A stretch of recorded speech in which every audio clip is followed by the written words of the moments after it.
الله الله الله الله الله. الحمد لله رب العالمين والعاقبة للمتقين وأصلي وأسلم على المبعوث رحمة للعالمين. اللهم لا علم إلا ما علمتنا وزدنا علما يا كريم. حاضرین، سامعین و سامعات، ناظرین و ناظرات، اصول ثلاثہ کے اس درس میں آپ تمام حضرات کا خیر مقدم ہے۔ اللہ رب العالمین ہمارے اور آپ کے مل بیٹھنے کو قبول فرمائے، علم دین سیکھنے، اس کے مطابق عمل کرنے، اس کی دعوت عام کرنے اور اس راستے میں آنے والی مصیبتوں کے اوپر اللہ رب العالمین ہمیں اور آپ کو صبر کی توفیق نصیب فرمائے۔ ناظرین و ناظرات، سامعین و سامعات، کل کے درس میں مشہور حدیث جبریل علیہ السلام کے نام سے جو حدیث مشہور ہے، اس کی تشریح آپ کے سامنے چل رہی تھی، جس کے بارے میں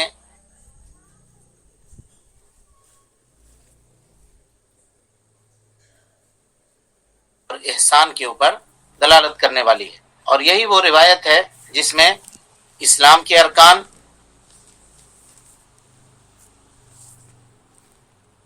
ایمان کا اور اسی طریقے سے احسان کے ارکان کا تذکرہ ہوا ہے۔ اور آپ سے ہم نے یہ گزارش کی تھی کہ آپ کوشش کیجئے گا کہ اس روایت کو یاد کر لیں، تاکہ توحید کا یہ سبق جو اس حدیث کے اندر بیان کیا گیا ہے وہ آپ کے ذہن کے اندر محفوظ ہو جائے، اور جب کبھی ضرورت پڑے آپ اس حدیث سے فائدہ اٹھا سکیں۔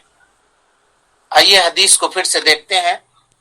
حضرت عمر ابن خطاب رضی اللہ تعالیٰ عنہ سے روایت ہے، کہتے ہیں بینما نحن جلوس عند رسول اللہ صلی اللہ علیہ وسلم، ہم لوگ اللہ کے نبی صلی اللہ علیہ وسلم کے پاس بیٹھے ہوئے تھے، اطلع علینا رجل شدید بیاض الثیاب، ایک شخص آیا ہمارے پاس جس کے کپڑے بہت سفید تھے، شدید و سواد الشعر، سر کے بال اس کے نہایت کالے اور سیاہ تھے، لا یرى علیہ اثر السفر، اس کے اوپر سفر کی کوئی نشانی نہیں تھی، ولا يعرفه منا احد، اور ہم میں کا کوئی آدمی اس کو جانتا بھی نہیں تھا، وہ ہمارے لیے اجنبی تھا، لیکن مسافر ہونے کی جو علامت تھی وہ علامت بھی کچھ سمجھ میں نہیں آ رہی تھی۔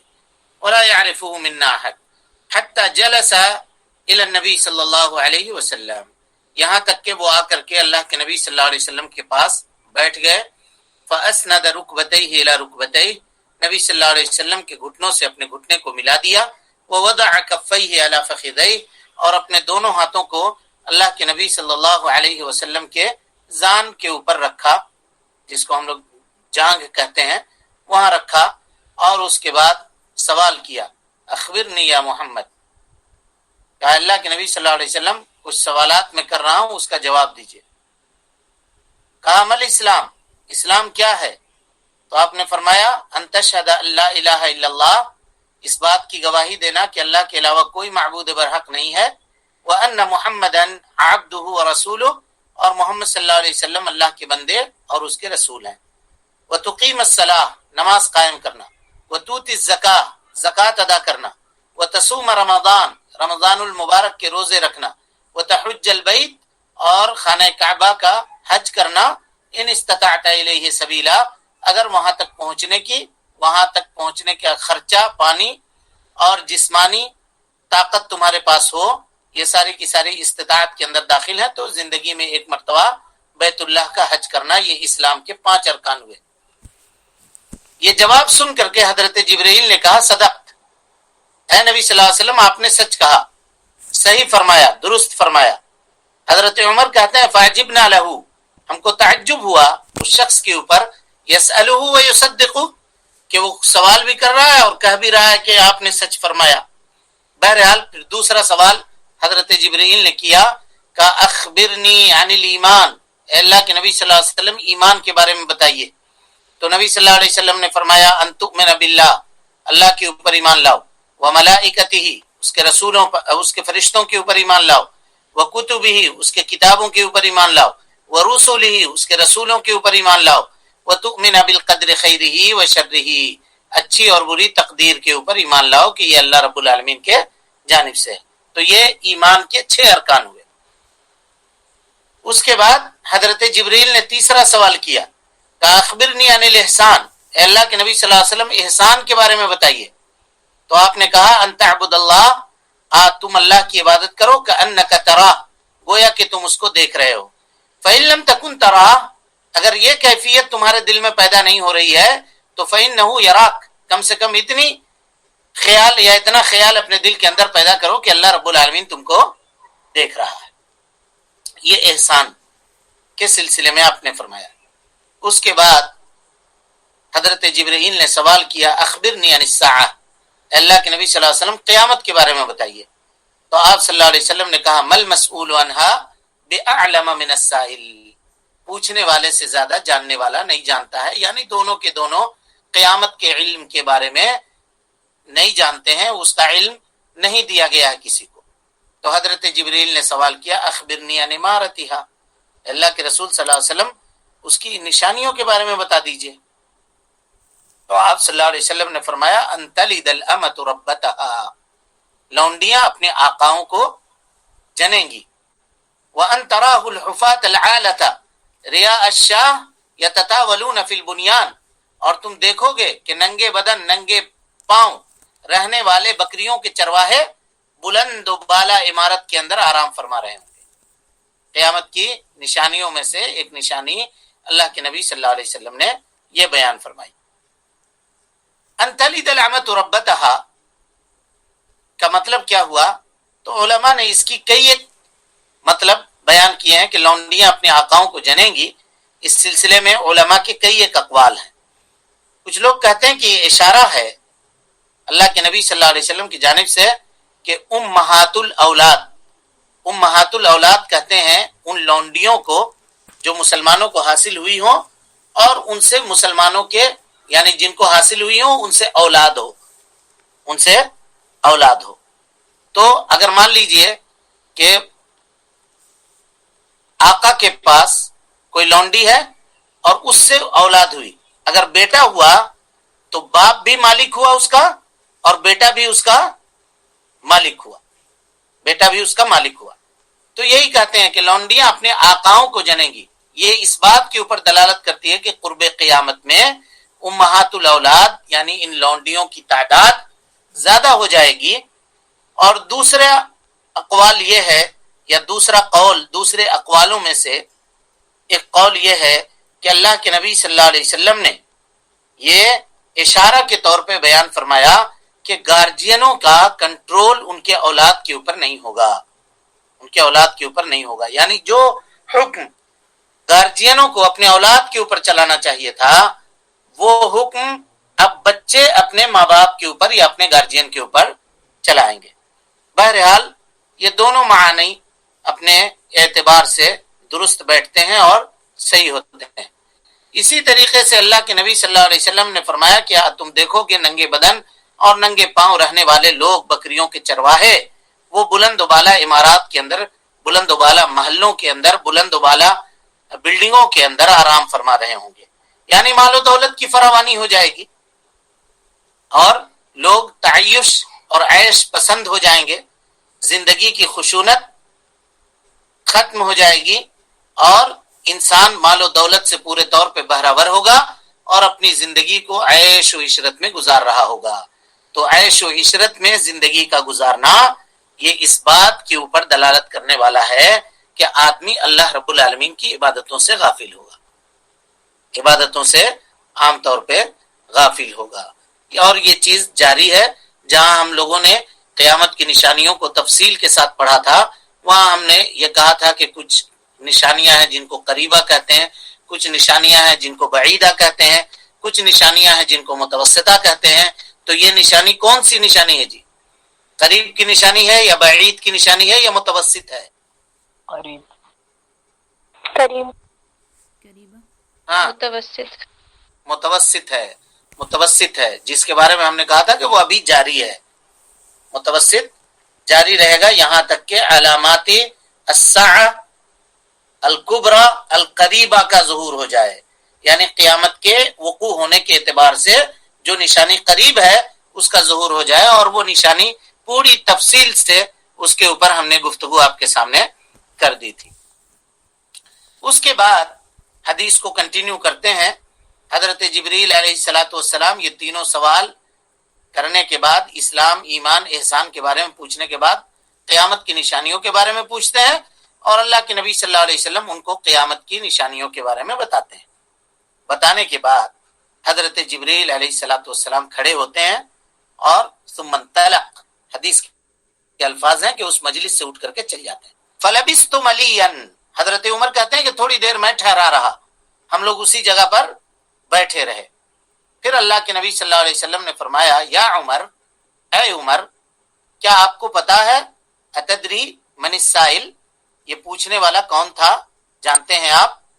تو حضرت عمر رضی اللہ تعالیٰ عنہ نے جواب دیا، اللہ ورسولہ اعلم، اللہ اور اس کے رسول زیادہ جانتے ہیں، اللہ کے نبی صلی اللہ علیہ وسلم ہمیں پتہ نہیں ہے وہ کون تھے۔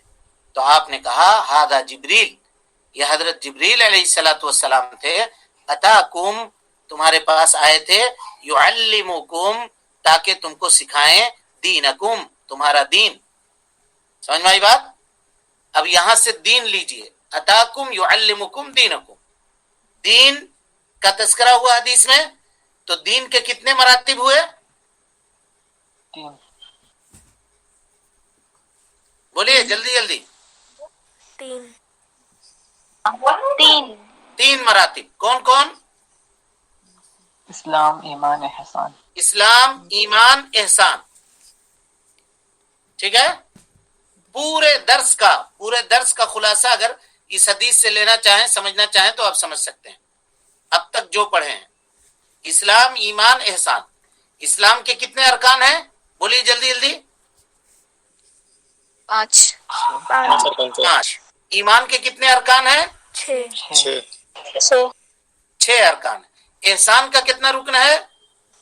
ایک رکن ہے، ایک رکن ہے، پھر اس کا مرتبہ الگ الگ ہے، ٹھیک ہے؟ یہ ہو گئی بات۔ اب اس کے بعد علامات ساعت ہے، یعنی قیامت کی نشانیاں۔ قیامت کی نشانی کی 3 قسمیں ہیں، ہم نے آپ کو بتایا تھا۔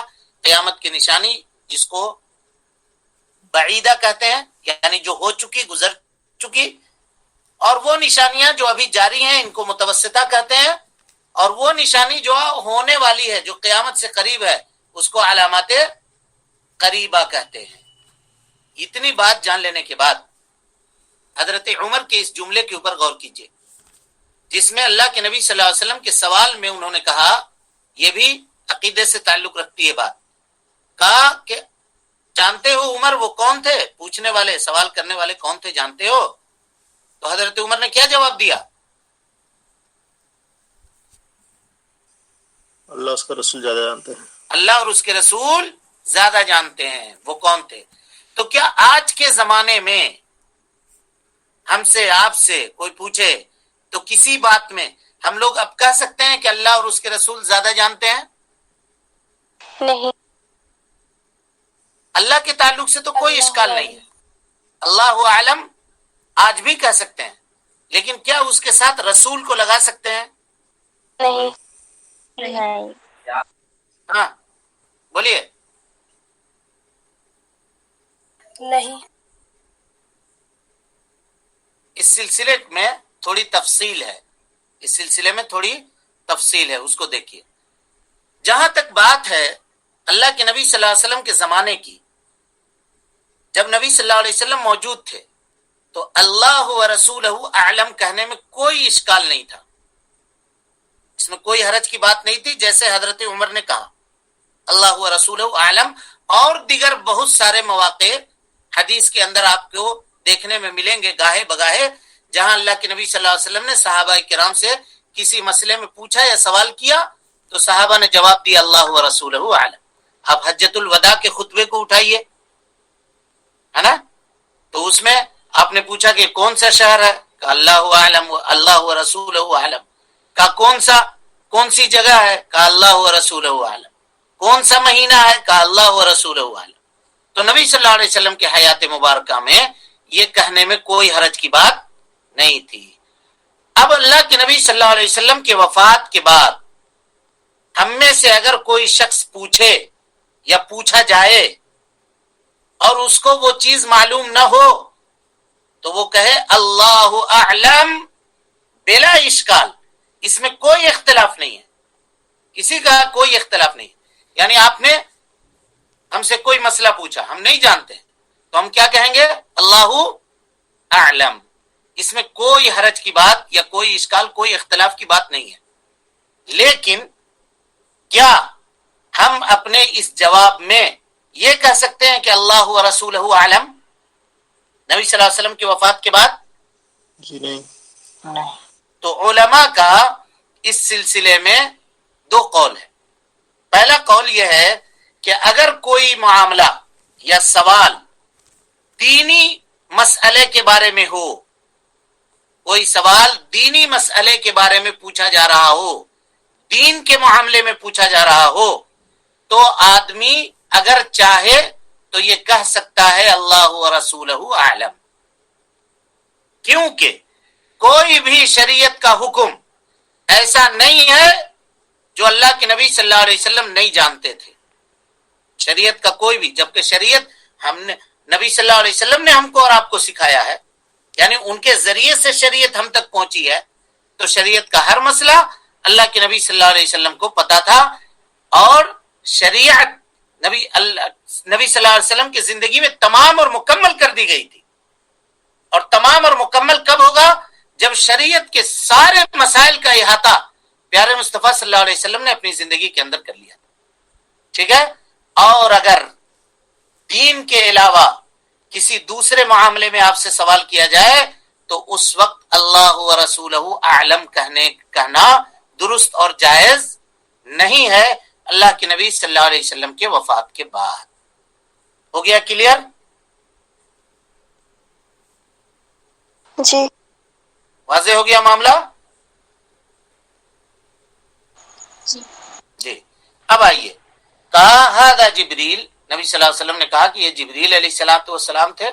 اتاکم یعلمکم دینکم، تمہارے پاس اس لیے آئے تھے کہ تم کو تمہارا دین سکھائیں. پتہ یہ چلا کہ دین سکھانے کے طریقوں میں سے ایک طریقہ یہ بھی ہے کہ سوال اور جواب کے ذریعے سے دین کو سیکھا جائے. جس طرح سے صحابہ کرام انتظار میں رہتے تھے کہ کوئی دیہاتی، کوئی دور اجنبی آدمی آئے اور اللہ کے نبی صلی اللہ علیہ وسلم سے کچھ مسائل دریافت کرے تو آپ صلی اللہ علیہ وسلم اس کے مسائل کا حل بتائیں یا جواب بتائیں، تو اس سے ہم دین سیکھ سکیں یا دین کا علم ہم کو حاصل ہو سکے. کیونکہ سوال و جواب کے انداز میں علم سیکھنا یہ انسان کے قلب کو زیادہ ملتفت کرنے والا ہے، یعنی اس کے قلب کو مائل کرنے والا ہے، اس کے دل کو، اور یہ انسان کو پورے طور پہ چاق و چوبند رکھنے والا یہ طریقہ ہے. یہاں آ کر کے دوسرا اصل جو تھا کہ دین کی معرفت حاصل کی جائے دلائل کے ذریعے سے، یہ آ کر کے مکمل ہو گیا. اب چلیے بسم اللہ کیجئے. تیسرا مرتبہ یا تیسرا اصل. وعلیکم السلام. جی. اللہ اللہ اللہ اللہ اللہ اللہ اللہ اللہ اللہ